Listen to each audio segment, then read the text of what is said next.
MC अध्यक्षपदी अजिंक्य नाईक यांची बिनविरोध निवड झाली। जितेंद्र आव्हाडांसह सरनाईक, मिलिंद नार्वेकरांनी निवडणुकीतून माघार घेतली। अजिंक्य नाईकांची दुसऱ्यांदा एमसीएच्या अध्यक्षपदी निवड झाली। नारायण राणे पुत्र प्रेमासाठी आंधळे झालेत। पक्षापेक्षा त्यांना पुत्र महत्त्वाचे वाटतात असा आरोप माजी आमदार वैभव नाईकांनी केलाय। नारायण राणे ज्या पक्षात जातात त्या पक्षात ते कार्यकर्त्यांचा हिरमोड करतात अशी टीकाही नाईकांनी केली। दुबार नावं ईव्हीएम बाबत नागरिकांना संशय असून भाजपला हद्दपार करायचं असेल तर सर्वांना एकत्र यावं लागेल असं वक्तव्य काँग्रेसचे प्रदेश सरचिटणीस राहुल दिवेंनी केलं। महाराष्ट्रातील सध्याचं सरकार हे जमिनी हडप करणारं आणि टेंडरवर टक्केवारी खाणारं सरकार आहे असा आरोप अंबादास दानवेंनी केला। महायुतीला पराभूत करणं हा आमचा उद्दिष्ट आहे असं वक्तव्यही त्यांनी केलं।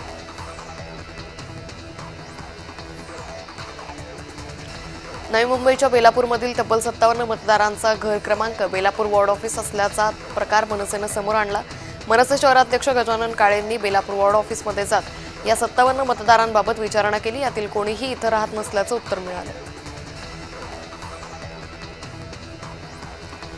कोल्हापुरात दोन्ही राष्ट्रवादी एकत्र येणार आहे। चंदगड नगरपंचायत निवडणुकीमध्ये डॉक्टर नंदाताई बाभुळकर आणि माजी आमदार राजेश पाटील यांनी एकत्र लढण्याचा निर्णय घेतलाय। पुरोगामी विचारामुळे एकत्र आल्याचं बाभुळकर आणि राजेश पाटील यांचं मत आहे।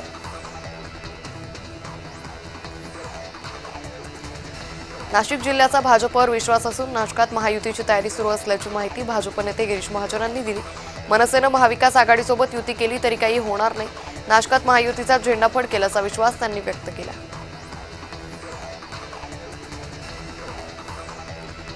स्थानिक निवडणुकीच्या पार्श्वभूमीवर हर्षवर्धन सपकाळ कार्यकर्त्यांच्या बैठका घेत असून विजय वडेट्टीवार मात्र महानगरपालिका स्वबळावर लढण्याची भाषा करताय। नगरपालिकेमध्ये युती झाली नाही तर मैत्रीपूर्ण लढतीची भाषा काँग्रेसकडून करण्यात येते। करुणा मुंडेंची स्वराज्य शक्ती सेना पुण्यातील निवडणूक लढवणार आहे। पुण्यातील एकूण 14 नगर परिषद आणि 3 नगरपंचायतीमध्ये निवडणुका होतील। या निवडणुकीत स्वराज्य शक्ती सेना स्वबळावर लढणार असल्याची घोषणा करुणा मुंडेंनी केली।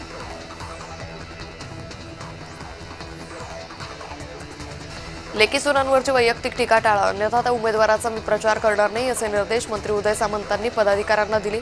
भाजपचे माजी जिल्हाध्यक्ष राजेश सावंत यांची मुलगी ठाकरे गटाकडून नगराध्यक्ष पदाची उमेदवार आहे। प्रचारादरम्यान उदय सामंतांनी माने यांच्यावरील टीका करण्याचे आदेश दिले।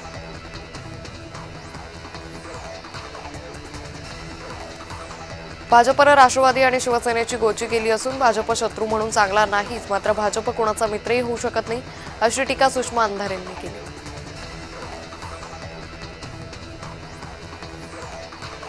बीडच्या आष्टी मतदारसंघातील भाजपचे माजी आमदार भीमराव धोंडे शक्ती प्रदर्शन करत मंगळवारी राष्ट्रवादीत प्रवेश करणार आहेत। सहकार आणि शिक्षण क्षेत्रामध्ये मोठे योगदान असलेल्या भीमराव धोंडेंच्या प्रवेशामुळे आष्टी मतदारसंघात भाजप आमदार सुरेश धस यांची डोकेदुखी वाढणार आहे।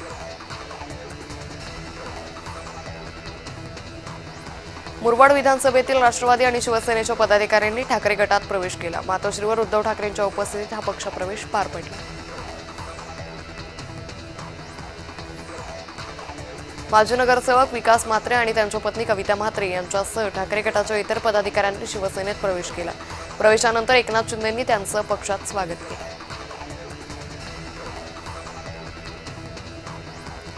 राष्ट्रवादी आणि भाजपच्या युतीबाबत नाशिकमध्ये चर्चा सुरू आहे। आगामी स्थानिक स्वराज्य संस्थांच्या निवडणुकीत युतीबाबत समीर भुजबळ आणि गिरीश महाजन यांच्यात चर्चा झाली। भाजप आणि राष्ट्रवादीची नाशिकमध्ये युती होणार का याकडे सर्वांचंच लक्ष आहे। शरद पवार काँग्रेसला कमकुवत करतं असं माझं म्हणण्याचा अर्थ नव्हता। त्या बातमीमध्ये काही चुकीचा आलेला आहे। महाराष्ट्रामध्ये सर्वच पक्ष मिळून काँग्रेसला कमकुवत करताय हा प्रकार आज नाही तर अनेक वर्षांपासून महाराष्ट्रात सुरू आहे असं नाना पटोले यांनी स्पष्टीकरण दिलं।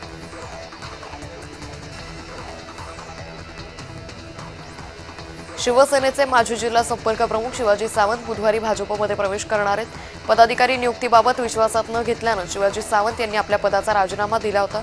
आमदार तानाजी सावंत यांचे शिवाजी सावंत हे मोठे बंधू आहेत। त्यांनी सोलापूर जिल्ह्याचे पालकमंत्री जयकुमार गोरे यांची भेट घेतली।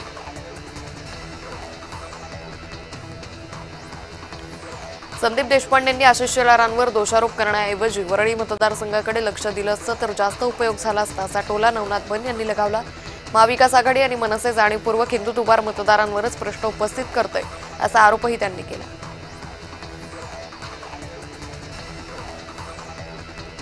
स्थानिक मतदारसंघात विकास निधी मिळतच नव्हता, स्थानिक नेतृत्वावर आपण नाराज होतो, म्हणूनच आपण राजीनामा दिला आणि शिवसेनेत प्रवेश केला, असं विकास म्हात्रे यांनी विधान केलं.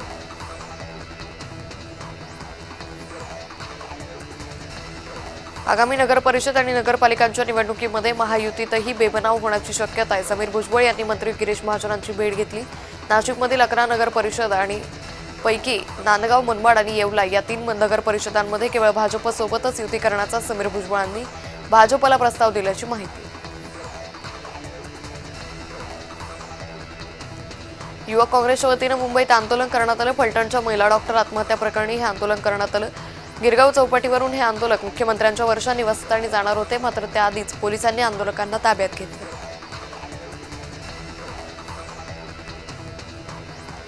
आंबेडकर सांस्कृतिक भवनाच्या विस्तारीकरणासाठी आंबेडकरी जनतेनं मुरलीधर मोहोळांच्या जनसंपर्क कार्यालयावर आंदोलन केलं. यावेळी आंदोलकांकडून पोस्टरबाजी करण्यात आली, तर मोहोळांच्या कार्यालयाबाहेर मोठा पोलीस बंदोबस्त तैनात करण्यात आला. नागपूरमधील दुय्यम निबंधक कार्यालयात मोठ्या प्रमाणात भ्रष्टाचार सुरू असल्याचा आरोप मनसेकडून करण्यात आला. या संदर्भात तक्रारी केल्यानंतरही अनेक प्लॉटच्या नोंदणीत कागदपत्र नसतानाही खरेदी विक्री झाल्याचा आरोप मनसेकडून करण्यात आला.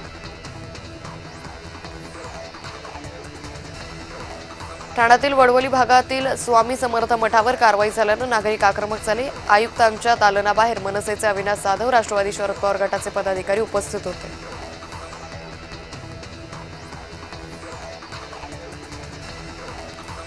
जालन्यात प्रकाश आंबेडकरांच्या नेतृत्वात ओबीसी भटके विमुक्त महासंघानं मोर्चा काढला. ओबीसी आरक्षणात होणारी घुसखोरी थांबवा या मागणीसाठी हा मोर्चा काढण्यात आला. या मोर्चात नवनाथ वाघमारे, लक्ष्मण हाके सहभागी झाले.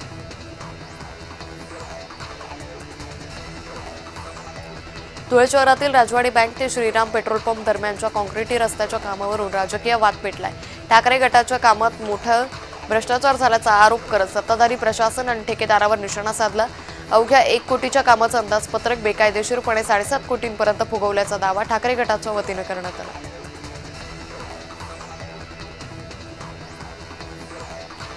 त्रिभाषा धोरण समितीचे अध्यक्ष नरेंद्र जाधव यांनी उद्धव ठाकरे आणि आदित्य ठाकरे यांच्याशी संवाद साधला. पहिलीपासून सक्ती नको अशी त्यांची भूमिका असून त्रिभाषा धोरणावर समाधानी चर्चा झाल्याची माहिती जाधवांनी दिली.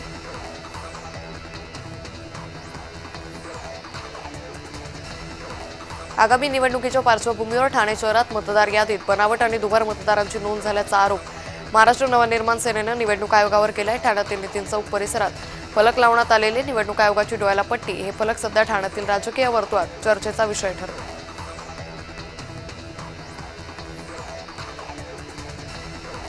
मुंबई महापालिकेच्या पार्श्वभूमीवर भाजप आणि संघाची संयुक्त बैठक पार पडली. यावेळी विकास कामं जनतेपर्यंत पोहोचवा, पण त्यासोबतच हिंदुत्वाचा मुद्दाही अधोरेखित करा आणि नरेटिव्हच्या लढाईत गाफील राहू नका असे निर्देश देण्यात आले.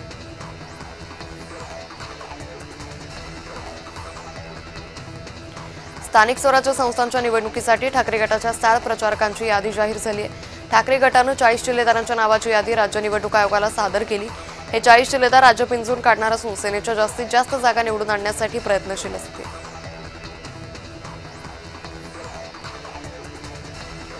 मुंढवा जमीन घोटाळ्यातील अमेडिया कंपनीची लायबिलिटी पार्टनरशिप म्हणून नोंद आहे. दिग्विजय पाटलांनी हा व्यवहार पार्थ पवारांच्या नकळत व्यक्तिगत केलाय असं निदर्शनास आणून दिल्यास पार्थ पवार सुटण्याची शक्यता आहे.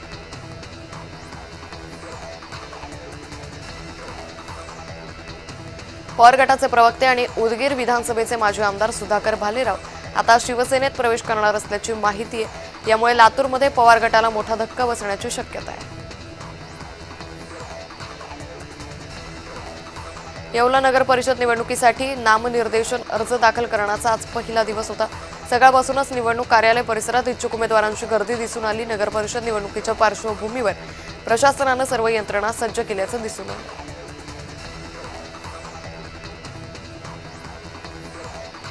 लोणावळ्यातील भाजपच्या इच्छुक उमेदवार आशा वायकर यांनी अंबाबाई दर्शन यात्रेतून महिलांना मतदारांशी संवाद सुरू केला.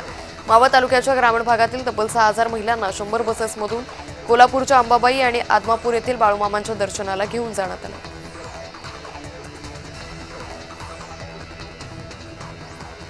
लोणावळा शहरात राजकीय हालचालींना वेग आला. एकीकडे भाजप आपली राजकीय घडी बसवण्यात व्यस्त आहे, दुसरीकडे राष्ट्रवादीतही राजकीय हालचालींना जोर आलाय. आतापर्यंत शांत असलेली लोणावळा काँग्रेसही अखेर सज्ज झाली.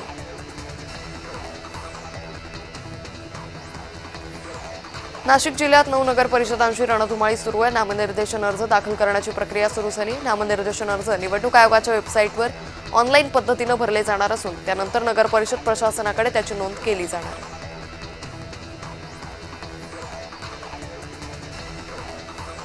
रायगडमध्ये नगरपालिका निवडणुकीत महाविकास आघाडीतून लढण्याचा निर्धार शेकापने केला आहे, तर अलिबाग नगराध्यक्ष पदासाठी उमेदवारही जाहीर झाले। अक्षय नाईक यांना शेकापकडून नगराध्यक्ष पदाची उमेदवारी जाहीर करण्यात आली।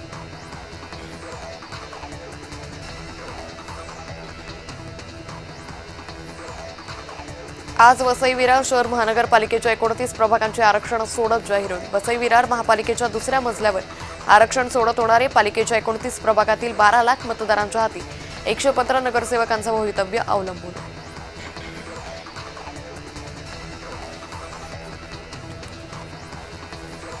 चिपळूणमध्ये नगर परिषदेच्या निवडणुकीसाठी 42,582 मतदार मतदानाचा हक्क बजावणार आहे। यामध्ये 20,986 पुरुष मतदार तर 21,596 महिला मतदार आहेत। संख्या जास्त असल्याने यावेळी महिला मतदार चिपळूणचा नगराध्यक्ष ठरवणार आहेत।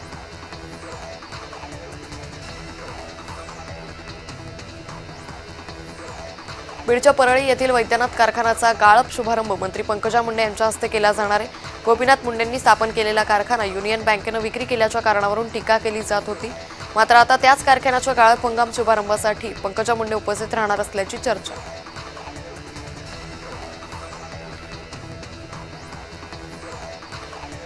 महाराष्ट्रातील रत्नागिरी आणि सिंधुदुर्ग जिल्ह्यांनी जातीवाचक वस्त्या आणि रस्त्यांची नावं बदलण्याचा निर्णय घेतला। त्यानुसार सिंधुदुर्गमध्ये 192 वस्त्या आणि 25 रस्त्यांची नावं बदलली गेली। या निर्णयामुळे सामाजिक ऐक्याला प्रोत्साहन मिळेल अशी आशा पालकमंत्री उदय सामंतांनी व्यक्त केली।